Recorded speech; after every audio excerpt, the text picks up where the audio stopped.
संतावना मिलना है, वो संतावना कल मिल चुका है।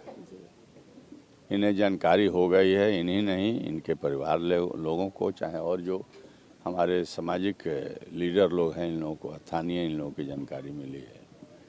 मैं दुख के घड़ी में आया हूँ, मुझे कल ही आना चाहिए था, लेकिन हमारे बिहार विधानसभा में 2-3 बैठकें थी, जिसके चलते सूचना मिलने के बावजूद भी वह ऐसा बैठक कि उस बैठक में रहना जरूरी था।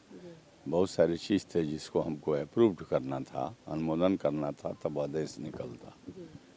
तो हम नहीं आए, लेकिन उमेश जी से मैंने कहा कि कल जो है निश्चित, आज तो नहीं आऊँगा, 100 में शामिल नहीं होगा शहीद के, लेकिन कल मैं आऊँगा।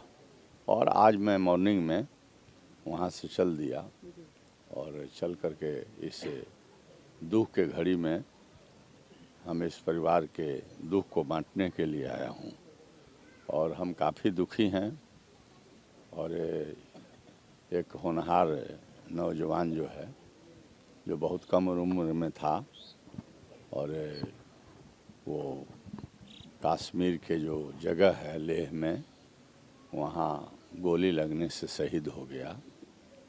तो हम लोग तमाम लोग दुखी हैं। परिवार का मांग है सर कि उनका जो प्रदीप कुमार यादव है, उनके प्रतिमा को लगाया जाए, इस पे क्या कहेंगे?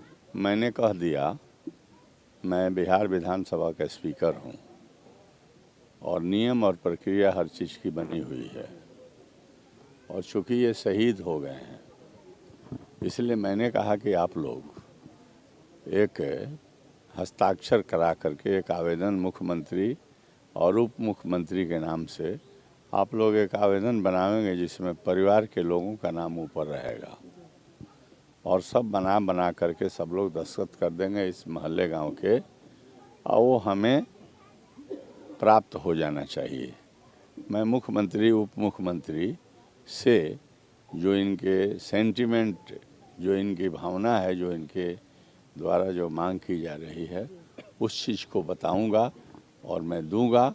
और अपने स्तर से जो भी नियम प्रक्रिया है उसके मुताबिक मैं पीछे नहीं रहूंगा। मैं इन लोगों के भावना पूरा हो, इन लोगों के मतलब वो शहीद के प्रति हम लोग सही श्रद्धांजलि अर्पित कर सकें, उनके मतलब मेमोरी में, उनके यादगार में कोई चीज़ स्थापित हो सके, तो मैं उसके लिए प्रयास करूँगा। आप नए नहीं हैं, आप पुराने पत्रकारिता जगत में हैं, इलेक्ट्रॉनिक के हैं।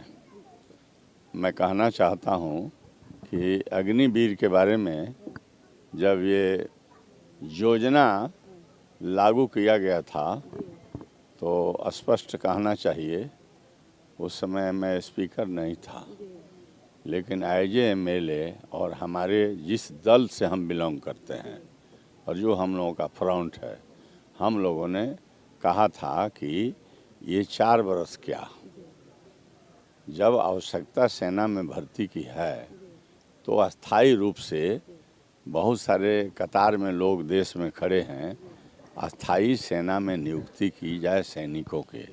हम लोगों ने इसका विरोध किया था, और विरोध किया था कोई मतलब इसलिए नहीं कि राष्ट्र के सुरक्षा के विपरीत हम लोग गए थे। हम लोगों ने कहा था कि आवश्यकता जब है, अग्निवीर आपको चाहिए 4 बरस के, तो क्यों नहीं पूरे जो सर्विस मिलिट्री में निर्धारित है, प्रक्रियात्मक कार्रवाई करके अस्थायी रूप से सैनिक बहाल की जाए। तो अब सरकार है, सरकार सेंट्रल गवर्नमेंट उसको नहीं सुझा, नहीं माने, उन लोगों ने बहाली के प्रक्रिया शुरू किया और बहाली किया। अब देख ही रहे हैं कि 6 महीना, कई महीना ट्रेनिंग के बाद से भेज दिए वहाँ पर, बॉर्डर पर जाइए आप लड़िए, और गए बेचारे। गोली लगी, जो धाक लगाए बैठा था दुश्मन, उसने गोली चलाया, इनको गोली लगी, इनका माने प्राण छूट गया। तो कहने का मतलब है कि हम के द्वारा जो प्रश्न किया गया, मैं कहना चाहता हूं कि हम लोगों ने इसका पुरजोर विरोध किया था। विरोध राष्ट्र के सुरक्षा के खिलाफ नहीं, बल्कि आप जो अग्निवीर बहाली कर रहे हैं, आप सैनिक परमानेंट, जो सैनिक के रिटायर होने तक के उम्र तक के लिए आप अस्थायी नियुक्ति करें, ये बात हम लोगों ने कहा था। प्रदीप कुमार यादव के लिए इस समय क्या कहिएगा? जो प्रदीप कुमार यादव के प्रति यही कहना है कि मैंने अब रोने के अलावा अन्य कोई रास्ता नहीं रह गया है, तो हर आंख जो है भरा हुआ है। प्रदीप कुमार एक बहादुर सैनिक थे जो इस देश के रक्षा और सुरक्षा के लिए अपने जान को गंवा देने का काम किया। उसने वीर गति को प्राप्त किया है।